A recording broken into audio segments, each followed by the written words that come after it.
আসসালামু আলাইকুম গাইস। পাঙ্গাস মাছ এবং দুটো ডিম দিয়ে অনেক সুন্দর একটা খিচুড়ি রেসিপি। তার জন্য আমাদেরকে নিতে হবে পেঁপে।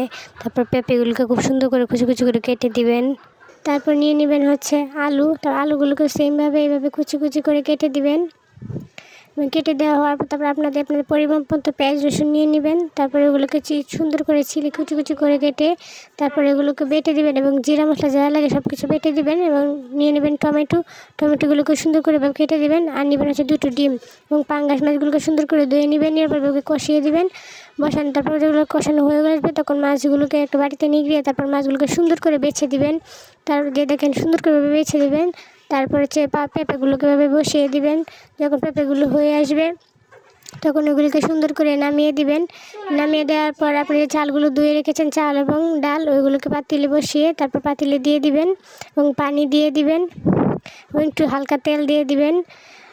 তারপরে এগুলোকে নেড়ে ছেড়ে নেবেন। তারপর ঢাকনা দিয়ে একটু ঢেকে দিবেন। অনেকক্ষণ পর যখন এগুলো একটু একটু হয়ে আসবে তখন আবার সুন্দর করে এগুলোকে ভালো করে নেড়ে দিবেন।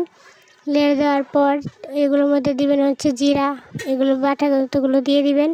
তারপরে যে মরিচ, হলুদ যা যা লাগে সব কিছু আপনাদের পরিবার মতো আপনারা দিয়ে দিবেন। আমি সবগুলোকে একসাথে করে তারপর সুন্দর করে একসাথে দিয়ে দিব।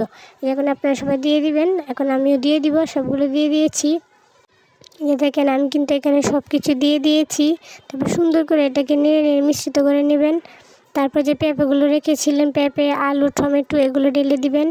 তারপর এটাকে সুন্দর করে নিয়ে নেবেন। তারপর যে মাছগুলোকে যে বেছে বেছে রেখেছিলেন ওইগুলো আস্তে আস্তে সুন্দর করে দিয়ে দিবেন। কি একটা যেন কাটা না থাকে, তাহলে কিন্তু আপনাদের খেতে অসুবিধা হবে। সুন্দর করে এগুলো দিয়ে দিবেন। দেওয়ার পর সবগুলোকে একসাথে মিশ্রিত করে সুন্দর করে নেড়ে ছেড়ে নেবেন। তারপরে দুটো ডিম রেখেছিলেন, দুটো ডিমকে ওইখানে ভেঙে দিয়ে দিবেন। তারপর হচ্ছে যে পেঁয়াজ, তারপর রসুন আর শুকনা মরিচ, এগুলোকে সুন্দর করে ভেজে নেবেন। যখন বাদামি রঙের হয়ে আসবে তখন খিচুড়ির মধ্যে ঢেলে দিয়ে দিবেন। দেখেন আমার খিচুড়িটা কিন্তু দেখতেও অনেক ভালো লাগছে আর এটা খেতেও অনেক টেস্ট। এবং মাছ দিয়ে আপনারা রান্না করে দেখবেন, আপনাদেরকে খেতে অনেক ভালো লাগবে। আর আপনাদের কাছে যদি ভিডিওটা ভালো লেগে থাকে তাহলে একটা সাবস্ক্রাইব করে দিবেন। তারপরে যে পেঁয়াজ, এগুলোকে সুন্দর করে ভালোভাবে নেড়ে নেবেন। সবাই এটা বাসায় ট্রাই করবেন, এটা খেতে অবশ্যই অনেক ভালো লাগবে। আপনারা ট্রাই করে দেখবেন।